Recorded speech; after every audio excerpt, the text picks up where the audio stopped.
અને આગળ વાત કરીએ પ્રભાસ તીર્થના ત્રિવેણી સંગમ ખાતે મહાઆરતીમાં વાલ્મીકી સમુદાય પણ જોડાયો હતો। સર્વધર્મ સમભાવ અને સાથે જ વસુદેવ કુટુંબમની ભાવનાના ઉદ્દેશ્ય સાથે સોમપુરા તીર્થ પુરોહિત દ્વારા વાલ્મીકી સમાજને મહાઆરતી માટે આમંત્રિત કરાયા હતા। દેશમાં સ્વચ્છતા માટે જેને શ્રેય જાય છે તેવા સફાઈ કર્મચારીઓ પરિવાર સાથે મહાઆરતીમાં જોડાયા હતા।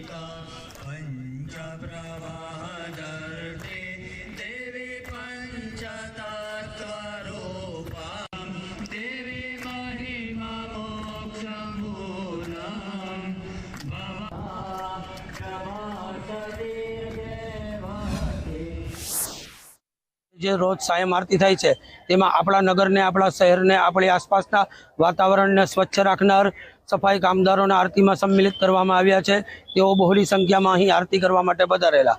સર્વ ધર્મ સંભાવ વસુદૈવ કુટુંબકમ આ ભાવનાને સાર્થક કરવા માટે અહીં આ દરેક લોકોને અહીં આરતીમાં સંમિલિત કરવામાં આવ્યા। એનો મુખ્ય ઉદ્દેશ સમાજમાં સમરસતા માટેનો છે। આજે અમે વાલ્મીકી સમાજના સફાઈ કામદાર કર્મચારી છે અને અમારે તો આદિ અનાદિથી અહીંયા સફાઈ કામ કરતા હતા જ અમારા તન પેઢીથી સફાઈ કરીએ છીએ અને આજે અમને જે લાવો મળ્યો છે જે ત્રિવેણી માતાજીની આરતીનો એ બદલ અમે ખૂબ ખૂબ આભારી છીએ।